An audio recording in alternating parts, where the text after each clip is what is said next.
I'm not a perfectionist. Okay. Because perfectionism is the enemy of progress. Okay. Because if you're waiting to get all your ducks perfectly lined up in a straight line Yes. and in a row, Yeah. it's likely never going to happen.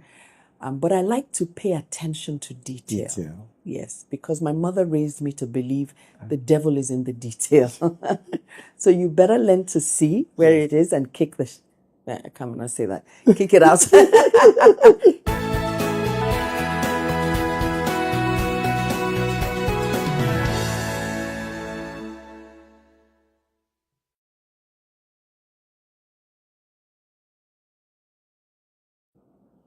Hello guys, welcome to another beautiful episode of the Billionaire Habit with me, Stephen Akintayo.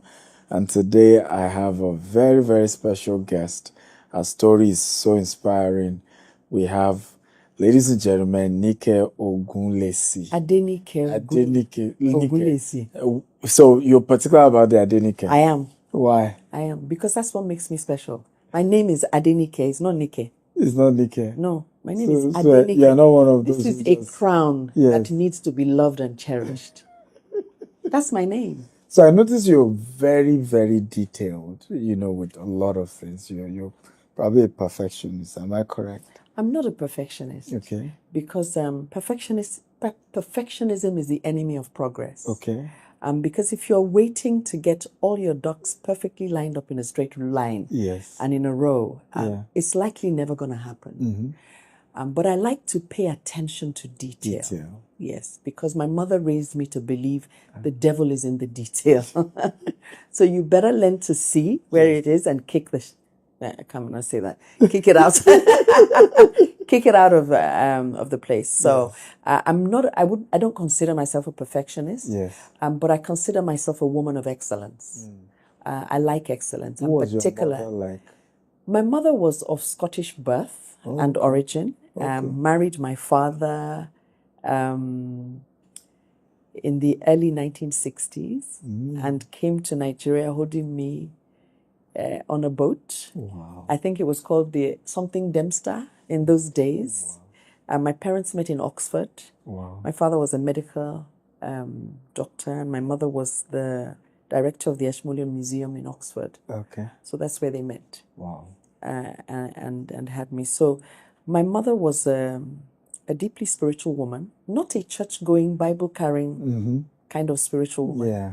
A spiritual woman in the sense of humanitarian, humanity. Yeah. She understood the needs of human beings. And she was very caring, very loving, very focused, very dynamic woman. Wow. Yeah, very dynamic woman. How about your dad? My dad was a specialist physician, a medical doctor. A lot of brain, no heart, but a lot of brain. So what was your childhood like? Oh, my childhood was fun in many cases. Was it in Nigeria? Oh, yes. I grew up in Ijebu-Ode. Wow. Yes. Wow. I grew up in the GRA in Ijebu-Ode. My father was the medical director of the General Hospital at the time. They had just come back from Oxford. Yeah. And my father did not want to live in Lagos. He believed that all the training that he had was to go back to base to support the people that he grew up with. Yeah, I think their generation was like that. Yes, they were very principled like that. Yes. Yeah. So that's where I grew up. My childhood was fun, climbing trees, turning up stones, finding scorpions, running away, chasing them, roasting a susu or whatever that thing is called, digging the ground for crickets. Wow. So I grew up literally wild and free. So that's one part of it. The other part is a lot of dysfunction because of polygamy and all those kind of things. So those things, life is yin, life is yang. Yes. Life is positive, life is negative. Yes. It's now how you bring the two together to emerge as this unique being that God has created that is important. But all those experiences shape who I am. So it's unfair to tell the story from one perspective. It's always better to because there might be somebody out there who's also going through that. So they can see that, it's a temporary situation. That's all it is. For people, because I love that we're touching on the polygamy. The people who want to blame the fact that they are not making it in life on polygamy. Is that a valid, legitimate excuse? It's only as valid and legitimate as you allow yourself to believe. But I say this, and I'm going to say it in Yoruba. Yeah. What be me, what sura me be. And that for me is what being born again means. So you have been given birth to by your biological parents. Yes. Now you have the creative power that is a gift given to each individual. Each human being possesses it to go through a rebirth. Come on. Deciding who you want to be and how you want to show up in the world. And that has nothing to do with your parents. You have to drop the blame game. Yeah. And for some people, it is extremely difficult and extremely traumatic. But you have to find that place and pray for grace that enables you to forgive, because therein lies your freedom. Once you are able to let go and forgive, there is something that is deeply spiritual that overcomes you. And you find you can define yourself in a new light. Powerful. And you can actually follow a path by just putting one foot in front of the other. You may not know the destination, but it doesn't matter. It's that movement of, first of all, articulating how you want to show up. So who inspires you? Who do you admire? Whose values inspire you is really what I should be saying.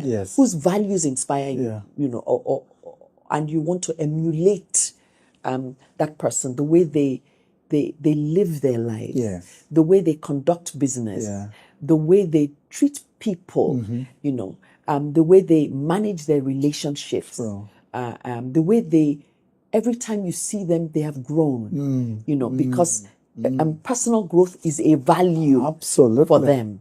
So they invest in themselves, so you have that gift to sit down and literally draw up a profile and draw up the values that you want to play out in your life, that want to represent the person that you want to show up as. What are those values? And what are the pillars of life that are important to you? Because wherever you place your attention, you're going to give it a lot of energy. So where is your attention? What are you thinking about? In this whole process of defining your life and really, I'm looking for the right word I want to say, because what I find is that people can live their lives by default or by design. And I feel that every human being has the capacity to live a life by design. Powerful. So the intention, you're very intentional and you're very deliberate about drawing up this picture. And then creating mental images and then working on yourself to build that character. Wow. Because your character is ultimately your destiny. True. Your thinking is ultimately your destiny. So who do you want to be? How do you want to show up? It's up to you. Yeah. What was the biggest forgiveness you had to or experience, or who did you have to, that you said this was the most painful? It would be my dad. Yeah, it would be my dad. I sense it. It would be my dad. But, I'm glad I found forgiveness for him before he passed. And I learned to love him, understanding his limitations. But it took me growing as a person to be able to release myself of that pain. To release myself, to embrace the kind of life I then want. Having defined it. Wow. Are you related to the popular Ogunlesi who owns Gatwick Airport? No, we're not. They are from Ikperu. Okay. They are from Shagamu. We are from Ikperu. Yeah, so the expressway divides our our villages, so to speak. But we're not related. Wow. But much respect and admiration for him. For him. Yeah. I mean, you're so what brought you to limelight at least is Ruff and Tumble. A lot of people talk about you founding and starting Ruff and Tumble. Was it by accident? Was it by design? How did this whole thing? So, my early life, yes, as I like to call it, my 20s, my late teens and my early 20s, was working with my mother. Okay. Who already made women's clothing and men's clothing. Okay. And so I decided I didn't want to be a lawyer. Wow. And left university and didn't know what I wanted to do. Before graduation? Before graduation. I left it. 3 months I left. Yeah, well, that's it. It's one of those things. And I came home and I didn't know what I wanted to do. But my mother, an amazing woman, just said, it's okay. You know what? While you're trying to find what it is you want to do, you will join me and get up every morning and come to work with me. Every morning. And I didn't have a choice. My father, on the other hand, screaming and shouting in Ijebu man that if I don't have a degree, I have to have a degree. All hell is going to break loose. But I was quite I was very strong-willed. Mentally rebellious is the word. I wasn't rebellious. You can say that now. But I like to think of myself as being very strong-willed because I also then apply that to the different areas of my life. Absolutely. You know, because it's also a strength. Yes. Mentally rebellious. I consider myself mentally rebellious because people who, another word is strong-willed, right? It's not physical. No, it is. But it's strong mental, will, and is the way I want to do it. So what I call it now actually is mental capital. Because mental capital. Yes, it's mental capital. I like that. Because it can see you through. It's what builds your resilience. It's what builds your determination, your perseverance. True. It's what builds your commitment. True. True. It's what builds your determination. It's your mental capital that builds those things. It's what creates your ideas. It's what creates the vision, your imagination. Big is what makes you audacious. So for me, it's not rebellion. I think I prefer mental capital. It's okay. Yeah. I will go with mental capital. Yeah, I think it's mental capital. You were your dad, and then your mom said you should come and join. Yeah, so I joined my mom. I started working with my mom, and I moved her business from it being Adire and Ankara. I started to travel. I started to buy nicer fabrics from Switzerland. Wow. I dressed people like Mrs. Adenike of Tate and Lyle. They were women that were much older than me. Chief Mrs. Nike Akonde, Mrs. Okoli, women who owned their business at the time, and those women inspired me greatly. I can imagine. And they were really a force, and they were really very inspiring. They were committed, they were dedicated, and they are actually the women that we all stand on. Their shoulders are the shoulders that we all stand on right now. They enabled me see a path that I could also be way more than I thought I could be. And that for me was priceless. So I was exposed to those kind of women. They had they were financially self-sufficient. And I think that was such a beautiful thing, because my mother always says that financial sufficiency for a woman is never negotiable. Because that's what gives you options in your life. So I then got married and I had 3 small children. Wow. And these women are extremely demanding. This was 25. Wow. So they were very, very demanding. And because of where I was coming from, my goal was to have a marriage that I was friends with my husband. I had a relationship with my children. And that I got on with my in-laws, and that my extended family, I would get on with everybody. And that took a lot of work. So trying to run a business, trying to be present for my children, trying to be a present wife, They were new roles for me. Wow. So what I then decided to do was to give work a break for like 3 years. Wow. And in the space of that 3 years, I didn't actually decide it would be 3 years, but by the third year I was bored. It was fun being a mother, baking cakes in the morning, yes, and all that. But I believed I was built for more. Wow. And I had to find a way to still be able to do some of those things. Yes. But at the same time, give myself the permission to come into the fullness of who I was destined to be. Yeah. Because motherhood is a role. It is. Being a wife is a role. Yeah. So what is the core and essence of me? And how does that find expression in the world? So that I can be a good mother and I can be a good wife because I have self-fulfillment. Come on. You know, and those things were very important to me at the time. So I decided I love doing interiors. I didn't want to go back to sewing clothes for women. Bust, waist, hips issues. I was done with it. Yes. You know, but I had all the equipment. I had the skeletal stuff. Yeah. Because I was still sort of like in a transition where I wasn't sure of what I wanted to do. So I thought, I love interiors. I love gardening. I love interiors. I love creating beautiful spaces. And so I thought, okay, let me try. So I did up a portfolio, did up everything. And then I went to somebody said, okay, come and see me. I sat outside waiting for the person for 3 hours. I said, why a jobless human being? Why would I be sitting outside your office waiting for you for 3 hours? First of all, it's unprofessional. Yeah. It's disrespectful. I should not sit outside you. And you have mental capital. Yes. Plenty of mental capital. So don't waste my time. You know, and that happened like 2 or 3 times. Yeah. And I said, you know what? This is not for me. Yeah. So I went back and I thought, okay, so how's this going to go? And so I just retreated into myself and just went down my spiritual path and said, you know what I want?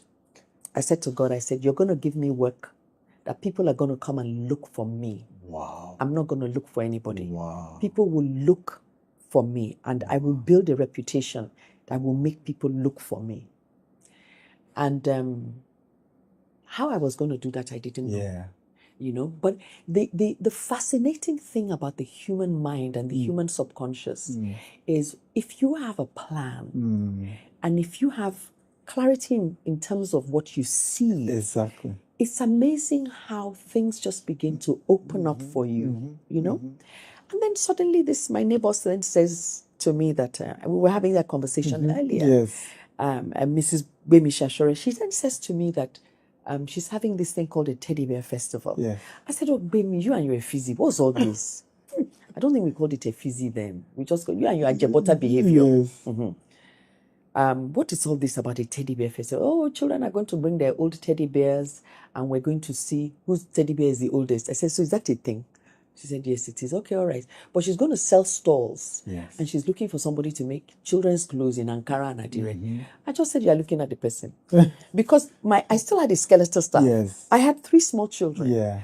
And in saying to her, you're looking at the person, yes, I knew immediately that's where I'm going. Wow. Did I have a name for it? I had no name for it. She subsequently asked me, what name do you want me to put on the canopy? I said to her, I don't know. She said, you haven't thought about it. I said, I know. What kind of clothes are you going to make? Playful. Children are going to rough around. Children can rough around it. Yeah. She said, I would draw a drum with children tumbling out of this drum. Wow. And I said right there outside her kitchen door, Ruff and Tumble. And Tumble. That's the name you're going to write. And we had no logo, so we just wrote it as Ruff and Tumble. Wow. And that was it. Did you put the N or you put the A? I can't even remember whether I put the A-N-D or whether I put the N at that time with the apostrophe. Yes. But honestly, that's how Ruff and Tumble was founded, right outside her kitchen door. No consultants, nothing. Wow. That's all. No focus group, no will it work, will it not work, you know. Honestly, the rest is history from there. Yeah. Because from that teddy bear festival, I took about 110,000 Naira's worth of clothes. Wow. We're talking 1994, 1995. Wow. You know how much 100,000 Naira was then? It was a lot of money. It was a lot of money. Yes. It was a lot of money. It's like almost 100 million now. And we sold 90-something thousand Naira's worth of clothes. Wow. I just looked at my husband that day and said, I found the business I want to do. There's no need to waste time. Wow. I'm not doing anything else. I'm just going to go back into my workshop, restructure it. And it'll be for kids. And it will be for children. And I will stick to children. So, he just said to me, my husband is one of the most encouraging human beings that walked the planet Earth. Wow. He's an incredible man. And he said to me, Adenike Ogunlesi, he said, why don't you take the children's clothes and take them apart and see how they were made? Wow. So you can do more than just pajamas, because I just started with pajamas. And it was my husband that encouraged me to do, to do other things. Because I didn't actually have technical training in that. Yeah. So except for what you do with your mom. Yes, taking all those children's clothes apart then helped me see how they were constructed. And the lesson really from this is, that wherever you are, there's something that you can use that can take you to the next level of where you want to go. Yeah. But the prayer always should be that I used to say, Lord, open my eyes that I may see, because it's there and you may never see it. Yes. But it's there. Yeah. So I think the gift of seeing, the gift of hearing, and the gift of listening, they are such valuable gifts to harness within oneself. Yes. Is really important. Wow. Well, I find it important. At what point did the concept of supermarkets or stores, did you evolve into that? It's a great question. Yes. Because really all I wanted to do was produce. I am what is called a hyper creative. So I like to be in a space where I am left alone to give and find expression to create whatever it is that I want to create. Yes. And I used to tell people that fabrics used to talk to me and they used to think I had a few screws loose. But I used to say, the fabric would literally say, take me home. Wow. And I would take the fabric home and then sit down and say, now what can I use you for? And what I would use it for, it would come, in that space. But I realized that I needed outlets, that I couldn't go to all the bazaars, because I went to every single bazaar. I said, my children, my coolers, with water and some food for my kids. Yeah. My mother would join us and my husband would come later. Wow. The American Women's Bazaar, the Lebanese Women's Bazaar, the Church Bazaar, the British, this. I was there. Wow.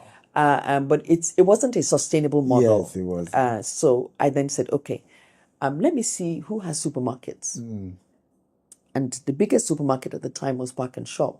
Okay. But Park and Shop did not understand my vision. Yeah. They couldn't run with my vision. And so I left them and opened my own very first small shop that was probably the size of this studio. Really? Yes. The first Ruff and Tumble. Probably the size of this studio. And it's good people hear this, because a lot of people want to start with big. No, and this is where I'm going to say you should show the images that I wanted to share with you. Yes. So the first image is where I actually started and made the clothes, which was in Mende, where I titled, Despise Not Your Humble Beginnings. Because you have to learn to use what you have where you are. Yes. People look outward. No. Look inward. Come on. Begin inward. Begin from the inside. So what do I have? What do I need? Yeah. What I have, where will it take me? Yeah. How can it take me? This forces you to think, forces you to strategize, forces you to learn to use what you have and look inward rather than look outward. Yes. Yeah. So I believe that you begin from a place of a deep insights from within you to know where it is that you want to go, and that's what I did. And you'll find the first image is of Mende. The second image is the beginning of the first retail store, which literally is the size of this room, and the third image is me taking a whole building in GRA. Wow. To sell children's clothes. Wow. And I remember people saying to me that I must be mad. Who is going to buy children's clothes? First of all, I was told, who's going to buy children's clothes that are made in Nigeria? Yes. And that irked me. Yeah. Because apart from anything else, you that you're talking to me, you're made in Nigeria. Exactly. So what's your problem? And what exactly is your point? And what's wrong with made in Nigeria? Yeah. We must release ourselves of the colonial shackles, mental shackles that says that if it is made in Nigeria, it's not good enough. Yes, it's we've come a long way from there, from that now.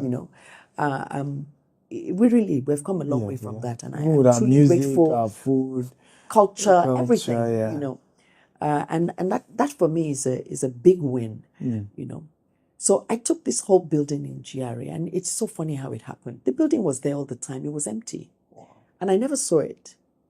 And there are people who speak into your life, and that's why I say the power and ability to hear and listen is key. It's part of you developing yourself and your what I call your spiritual antenna. And it has nothing to do with going to church or saying I'm waiting on God and all that story that we were talking about. We'll soon get there. We were talking about earlier. We'll soon get there. No, it has nothing to do with that, And I went to, one of the things I did, and one of my strong beliefs is that you must never stop learning. Till you die, you must be learning. And so I signed up in the Lagos Business School because I really had no idea on how to run a business. Really, So I went into Lagos Business School and was doing a lot of courses. You finally got a degree? So no, I still, up to this very second, I don't have a university degree, but I have a life degree. Come on. From the University of Life. Come on. Yes. So, and if you ask me, that is far more useful to me. Absolutely. Than the other one. Yes. So I never went back. I went to University of Life. Simple. From 18. Wow. So mental capital. Yes. Don't forget that. So I never went back. Yes. I've lost my train of thought now. Where were we going? So you went to Lagos Business School. So I went to Lagos Business School, and that day, Dr. Franca Ovajay, she was the lecturer, and she said, are you going to be that small shop or that small store that stays the same, and all the children in the neighborhood go to university and come back, and nothing about you has changed? Wow. It was as if somebody hit me with a 10-ton truck. Wow. She spoke right down into my soul. Wow. And that day, when I was going back to the store, I always look to the right because the store is on the right. And I've been away from it. Yes. I've learned something. Yeah. I'm anxious to come and anxious is not the right word. I'm eager. And excited to come and see how I can execute my learnings. Yeah. And today I looked left. Wow. And I saw to let. Wow. And I called the number. I was just sitting in the car. I called the number. And I said, I want to rent the place. And I did. And I moved literally across the road from this size to a whole house. Wow. Yeah. Wow. And that's how it happened. Wow. And you will see the house. It's again in the image is there. Yes. And then to the next level, it is the last picture. But at what point? Because I always, if there is a conference I have to bring you to speak, I hope the time will work. And it's called the Business Growth Masterclass in April. I really want to push that conversation. I realize that businesses start like that, but never really, it's like they're at a level. Some people just over between, example, let's say 500 million to 700 million, and they've been like that for 7 years. Never really grew to begin to do transaction in billions. At what point did you break through, and what were the ingredients that helped? I think, first of all, my mental capital. Yes. The audacity. We're titling this episode Mental Capital. My audacity to believe that I was made for more. Yeah. And that this couldn't be the limit. No, it can't be. There's more. Yeah. And meeting the right kind of people who encourage you, and tell you that it is possible, or reinforce your belief that it is possible. And I was driven, and I really wanted to do it. I was telling somebody the other day that it's only now in my 60s I realized that part of the things that drove me so strongly as a young woman was because I wanted to be a star child for my mother. And I didn't know, but it was a good feeling. How many were you guys? Well, from my mother we were 4. Okay. But I have siblings that are older than me that I'm very close to, that were raised by my mother. Very, very close. I will just round it up and tell you that we were, for my mother, I'm the only daughter, biological daughter, but I have a sister, an older sister who I'm very close to. Wow. She was from my father's first marriage, but he was widowed when he married my mom. So I'm very close to my siblings, because we grew up together. I see why you want to be the star child, So, but it was for my mom. Yes. It was to validate, the life she had in Nigeria. Yes. It was really to validate my mother. But, I felt it was a good thing to do. And it drove me to want to be more and to always believe that I could be more. And so a lot of it is also learning, putting myself putting myself in the middle of Lagos Business School, surrounding myself with the kind of books that strengthen me mentally and build mental capacity for me to believe that my ideas were valid. I could build systems and processes that would support the ideas. And so I came up with these pillars. There is the first pillar is the product. Define the product. What is the product? And the next thing is, who is it for? In defining the product, you define the functionality of the product, what it serves, what how it fulfills or serves whoever is then the customer. So who is the customer? In the case of Ruff and Tumble, we have the customer and we have the consumer. The parents are the customers. The children are the consumers. So who are they? Who is this product for? It is for an audience that understands quality and loves their children enough to pay for the quality. Powerful. And I'm unapologetic about that. Because you can buy cheap clothes a dime a dozen in the market. But not everybody wants to wear cheap clothes. True.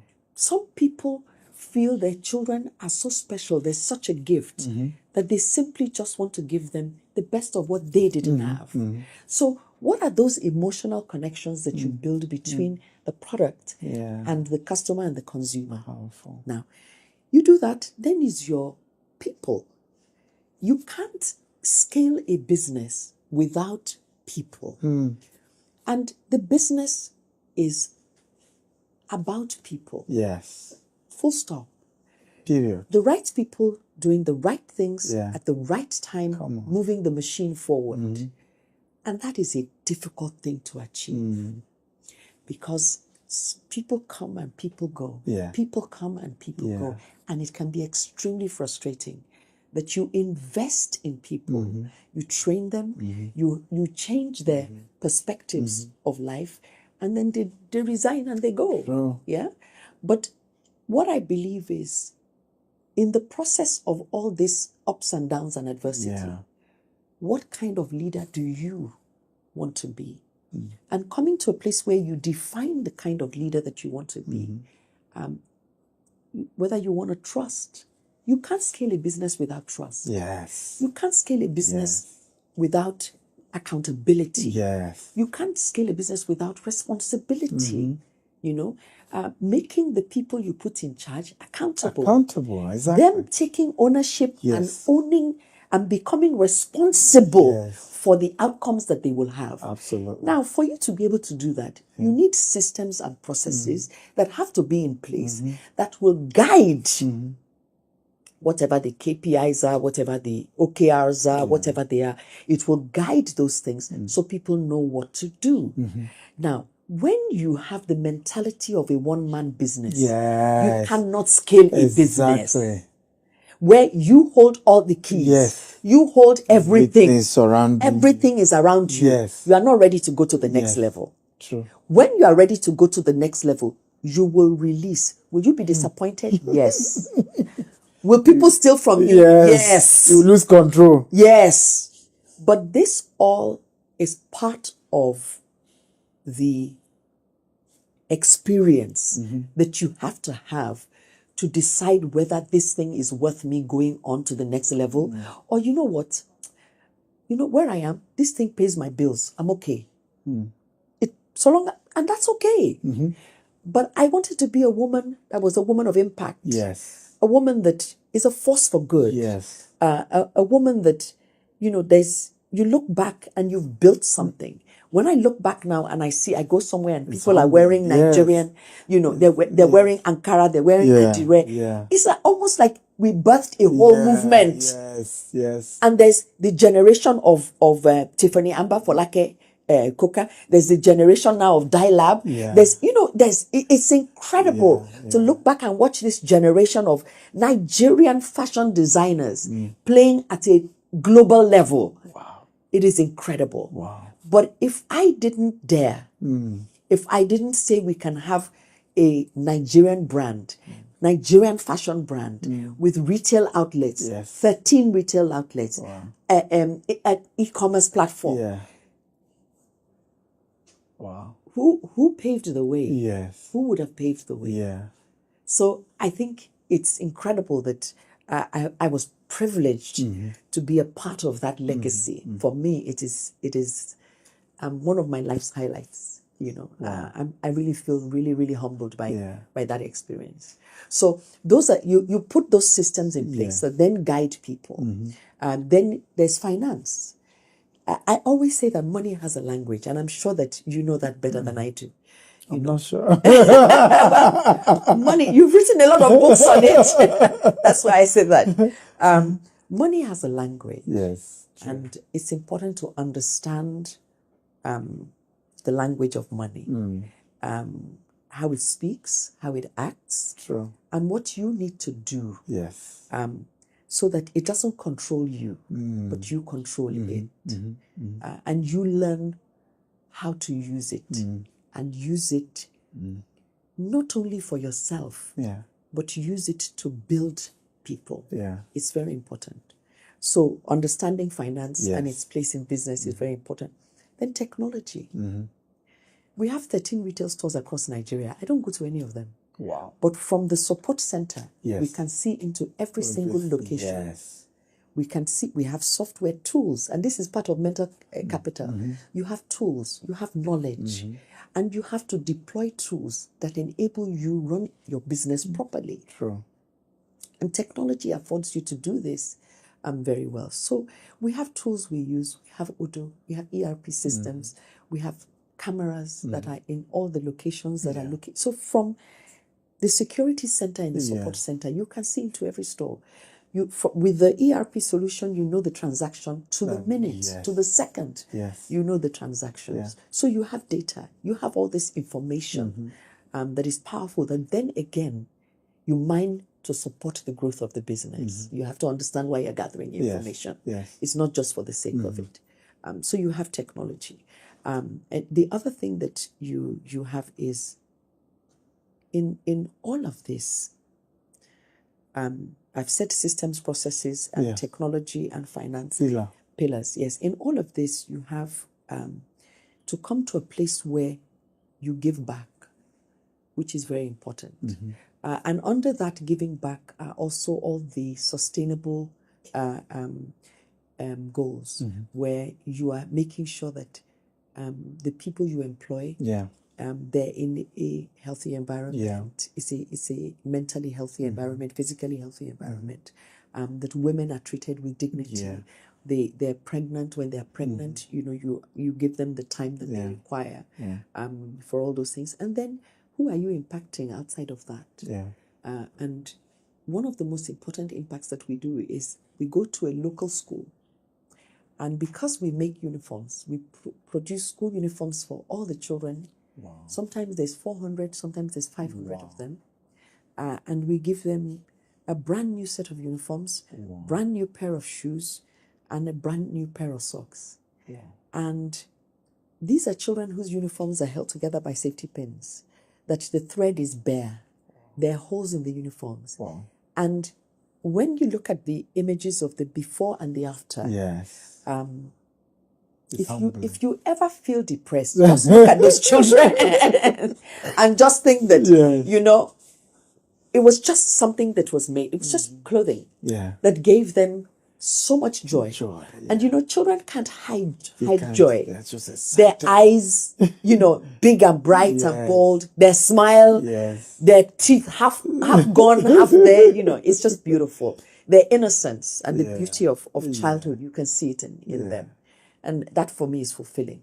So it's understanding that business sits on these pillars and then coming to a place of leadership, and what is then the responsibility of leadership, and how do you enable, you know, because entrepreneurship is a spirit. If you don't have that warrior mentality, if you don't have that warrior spirit, you will give up. You will. You will give, especially in our environment that has a lot of inconsistencies. It's very easy to give up. But, you know, honestly, what I honestly believe is human character is formed in adversity. And who you become is a person that walks into a room with so much dignity and pride. And I don't mean arrogant pride. I mean pride in terms of the value that you have created. And my goal was always to be a woman that created value. And once you are creating value, you will always be relevant. Always. Very true. You know, you will always be relevant. Just make sure that you keep creating value. And your business has to keep creating value. And the more value you create, the more reward that you get. You know, and life, that's how money is made. Money is made by creating value. You know, that's how money is made. Wow. This is powerful. I quickly want to address this, right? So for people who suffer from imposter syndrome, you know, oh, I didn't go to school. Oh, I'm a mother, I have 3 children, I'm not sure I can do something big. Oh, I'm a young man, but my father wasn't there for me. You know, we just look down ourselves and then give ourselves permission not to do more. How do they overcome those kind of issues? I think that is such a fantastic question.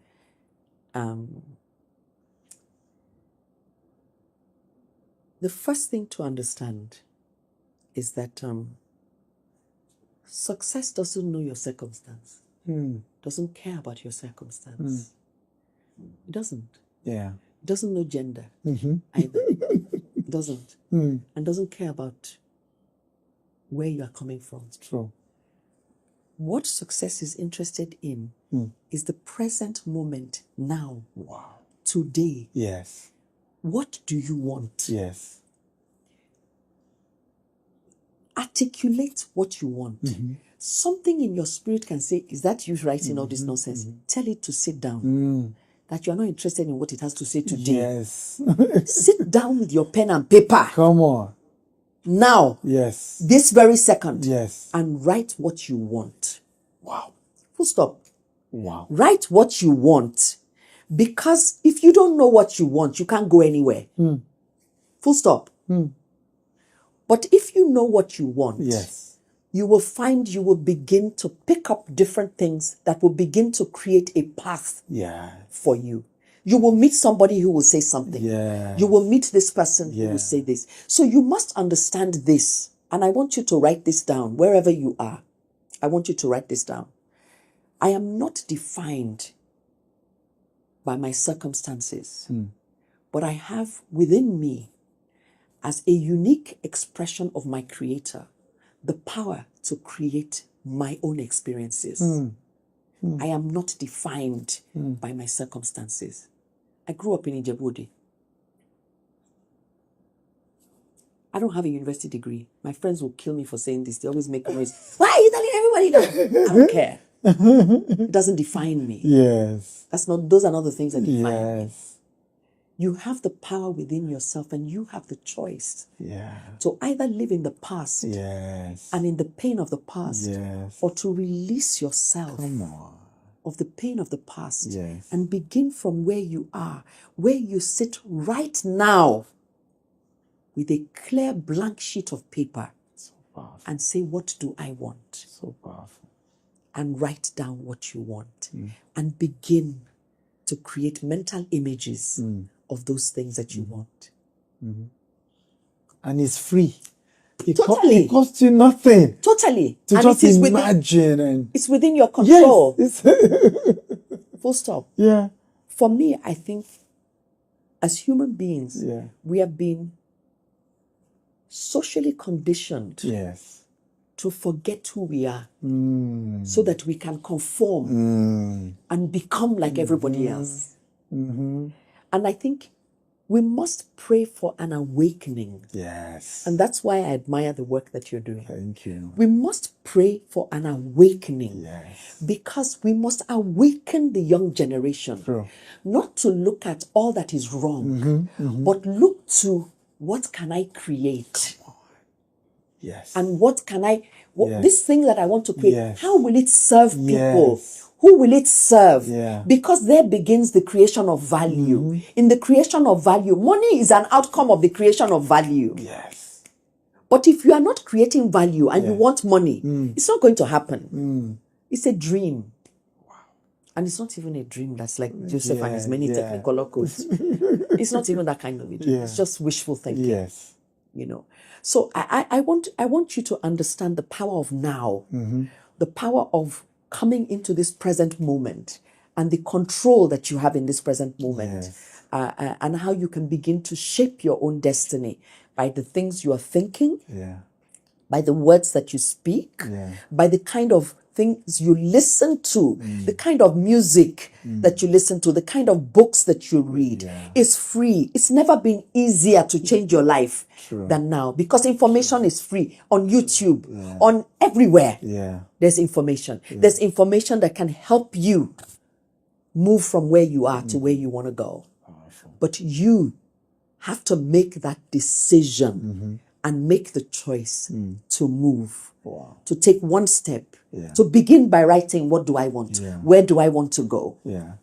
To begin. You were sharing earlier, before we started this production, how you think some religious leaders have conditioned young people, probably more than 2-3 generations now, to think that success can just happen. You can just wait and greatness just jump on you. How, if somebody is a victim of those conditions, how do you come out of that? First stop listening to that person. Just stop listening to that person straight away. That's the first thing I would advise you to do. Because God himself is a creator. Yes. And to create, creation requires energy. Yes, you have to work. Do something. Creation requires action. Even though he said, let there be light, and there was light. Yeah. But he spoke about the soil and the tilling of the soil. That is an action. Yeah. Even the spoken word is a spoken. He commanded it to action. It was an action. Yes. To speak is an action. Yes, it is.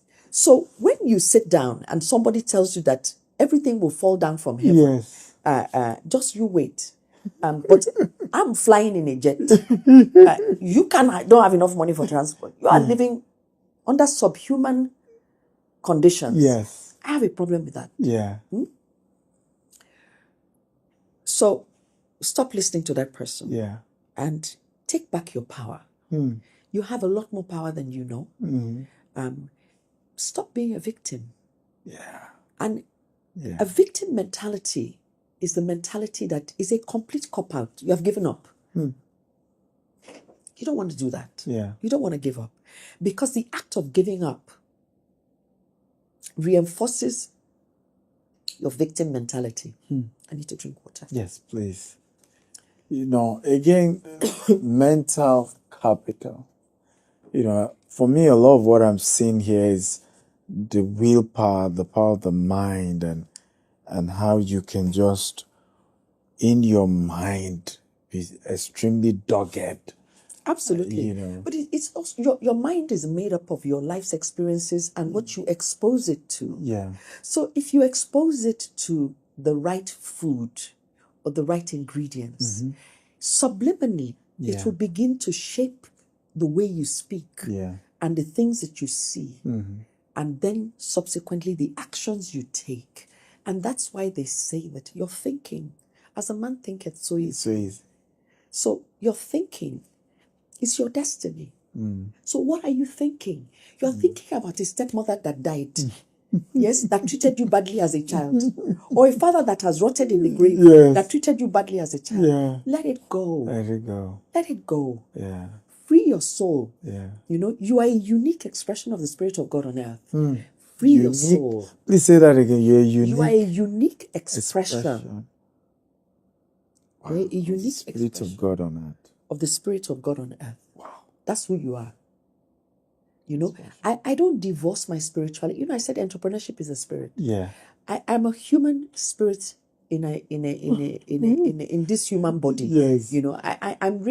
I'm not a human spirit, I beg your pardon. Yeah. I'm a divine spirit having a human experience. Yes. I can't remember who said it. Yeah. But it's one of these old sages that said it. And I hold that very dearly because a lot is done and a lot is achieved in the spirit.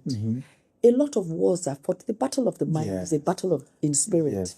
And in your mind, the Japanese believe that you lose and win the battle in your mind. True. So it's important that you understand what you allow into your mind. And it's important that you raise the voices of encouragement in your mind. Yes. The voice of self-belief. Yes. Believe in yourself. Yes. You don't have all the answers. Nobody ever had all the answers. Nobody. If anybody told you they had all the answers from day one, it's a lie. Yes. Yes. It's a lie. Yeah. Nobody does. Wow. So you are human. You will make mistakes. It's okay. Yes. It's okay. It's okay. Just don't kill anybody. But you will make mistakes and it's okay. Yeah. Be kind to yourself. Learn to love yourself. Love who you are. But articulate who you are. Articulate who you want to be. Who you want to become. And love that person. Be kind to yourself. We can be very hard on ourselves because of the way we've been raised. Yes. Or because of the way we've been socialized. So I think that we need to understand how powerful really we are. We are. Yes. Okay, let's start wrapping up. But I have so many more questions. Your favorite food? I don't have a favorite food. I'm a moody eater. Okay. So I don't have a favorite food. Favorite color? Again, I don't have a favorite color. Really? Not red? I love red. Okay. But it's not my favorite color. It's not. But I can wake up today and I feel very orange. Okay. I'm a free spirit. I don't like to be attached to Mental things. capital. I don't like to be attached to things. Favorite music? I like Niger jams, I'll be honest. Okay. I love Ashake. Yes. Yes, he's my guy. I've never met him, but okay. Yeah. Okay. But, I have a lot of respect and admiration for him. Yes. And of course, Wizkid and all the others. Yeah. Favorite movie? I don't have a favorite movie either. Okay. One of those you like? Which will it be? When was the last time I watched a movie? It's probably good to ask me. Okay, favorite book? Oh, Unleashing the Giant Within. Anthony Robbins. It was the very first book I read that opened my mind and released me of living in the past and all that. It's a thick book. Yes. But it's an amazing book. Wow. That's one of my favorite books. The Awakening, Wayne Dyer. So those are, I like, and of course, I have a little black book by Napoleon Hill. Yes. What's it Think called? and Grow Rich. Think and Grow Rich. Yes, that's a powerful. That's a classic. Yes, it that's is. a I like classic. that. I like that. I like, Stoic, all those Stoic Greek philosophers. Okay. Yeah. Okay. Last but not the least, what's your succession plan? Oh, fantastic question. It's because I have a succession plan that I can sit here and be having this conversation with you. I have an amazing leadership team. Okay. I'm still building it. It's not fully formed yet. Yeah. That I'm looking forward to. I've released a lot to them. Yes. They're running. They're working well. But I'm still coaching and still taking them through. That has been a difficult journey to find the right people. Yeah. But I think I finally found the right set of people. Okay. And so we're building trust, building the relationships. That's another thing, relationship capital. Yes. Building those relationships and helping them understand and learn the business, so that I can do other things. Wow. Yeah. So it's in play. It's in play. Yes. Thank you for coming. Thank you for inviting me. Thank you for having me. Thank you very much. The way I can caption this interview is like Oprah's Sunday. It's like we're having a Sunday worship and we have a preacher. I don't know that I'm a preacher, but I think every human being is a preacher. Yeah. Because by virtue of your life's experience, true, there's something you have learned that you can teach, true, that you can share. Very true. So I think for me, that's really what it is. Yeah. So life is a pulpit. Yeah, it is. It really is. Life is a pulpit. Yeah, you learn so much and you share. Yeah. Yeah. So, thank you so much. Thank you so much. Appreciate it. Thank you. Guys, that's the end of another beautiful episode of the Billionaire Habit. So we'll see you next time. Bye-bye.